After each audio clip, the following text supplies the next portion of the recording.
जब हमारी शादी हुई उसी दिन मेरे पति स्वर्ग लोक चले गए। उन्होंने एक बड़ा सा संदूक खोला जो अनगिनत दिव्य खजानों से भरा था। फिर ठंडे चेहरे के साथ बोले, ये सब ले लो और मुझे जाने दो। लेकिन मैं रोती रही, उनसे लिपट कर विनती करती रही। मैं मर भी जाती फिर भी उन्हें छोड़कर नहीं जाती। आखिरकार वो मान गए। लेकिन स्वर्ग लोक पहुंचने के बाद मेरी जिंदगी दुखों से भर गई और अंत में मैंने पुनर्जन्म की खाई में छलांग लगा दी, जहाँ शरीर और आत्मा दोनों मिट जाते हैं। मरने से पहले शे यूंजी ने मुझे देखने तक नहीं आया। जब मैंने दोबारा आंखें खोली तो मैं उसी शादी वाले दिन लौट आई थी। इस बार मैंने शांत आवाज में कहा, मैं स्वर्ग लोक नहीं जाऊंगी, तुम चले जाओ। मेरी बात सुनकर भी शे यूंजी के चेहरे की शिकन नहीं बदली, जैसे उसे लगा हो कि मैं फिर कोई चाल चल रही हूँ। मैंने उसकी तरफ देखा। उसने काले और सफेद रंग का दिव्य वस्त्र पहन रखा था। उसका लंबा शरीर और ठंडी आभा उसे किसी देवता जैसा बना रही थी। जो लाल शादी का जोड़ा उसने पहले पहना था वो मैंने अपने हाथों से सिला था। 6 महीने लगे थे उसे बनाने में। लेकिन जैसे ही वो देवी बनी वो कपड़े टुकड़ों में फट गए। सिर्फ कपड़े ही नहीं, हमारा सुहाग का कमरा, लाल मोमबत्तियां, कल ही ठीक किया गया दरवाजा, आंगन का पेड़, सब कुछ टूट चुका था। उसके पीछे कई देवता खड़े थे। उनकी दिव्य शक्ति के दबाव से धरती के सारे लोग झुककर कांप रहे थे। तभी एक परी हंसकर बोली, चिंग श्वेन देवता कहते हैं इंसानों का दिल सबसे चालाक होता है।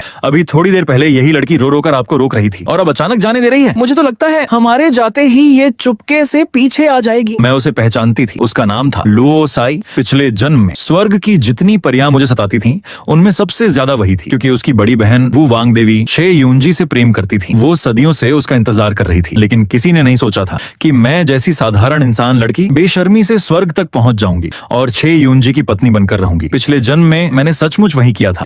उनके जाने के बाद मैं चुपके से उनके पीछे चली गई। रास्ते में कई बार मौत के करीब पहुंची और हर बार शे यूंजी लौटकर मुझे बचाने आए। पहली बार जब वो वापस आए मैं रोते हुए बोली, समय भी कितना क्रूर है। हमारी शादी के दिन ही तुम्हें देवता बनना था। उन्होंने कुछ नहीं कहा, बस चुपचाप मेरे घाव भरते रहे। दूसरी बार जब वो लौटे मैंने और मजबूती से कहा, हम शादी कर चुके हैं, तुम मेरे पति हो, तुम जहाँ जाओगे मैं भी वहीं जाऊंगी, मर जाऊंगी पर तुम्हें छोड़कर नहीं जाऊंगी। तीसरी बार वो सच में हार गए। उन्होंने मुझे एक शुद्ध अमृत खिलाया। वो दवा खास इंसानों के लिए होती थी ताकि वो स्वर्ग लोक की अग्नि जैसी शक्ति सह सकें। उस दवा के बिना एक इंसान स्वर्ग में जलकर मर जाता। मैं खुशी खुशी उनके साथ चली गई और फिर यूं हुआ महल में रहने लगी। लेकिन वहाँ मैं सिर्फ एक दाग बनकर रह गई। सैकड़ों सालों तक मैं बस उनका इंतजार करती रही। कभी उनका मूड अच्छा होता तो वो मेरे कमरे में एक रात गुजार देते, कभी किसी सफर से लौटते हुए बस दरवाजे से मुझे देख लेते और हर बार मेरे साथ समय बिताने के बाद वो ठंडी निगाहों से मुझे देखते। उनकी आंखों में सिर्फ दूरी थी, नफरत थी। मैं समझती थी वो मुझसे नाराज थे। उन्हें लगता था मैंने उनकी तपस्या खराब कर दी, उन्हें एक साधारण इंसान के साथ बांध दिया। धीरे धीरे वो मेरे पास आना कम करते गए। मैं रोज दरवाजे पर बैठकर उनका इंतजार करती, लेकिन वो कभी नहीं आए।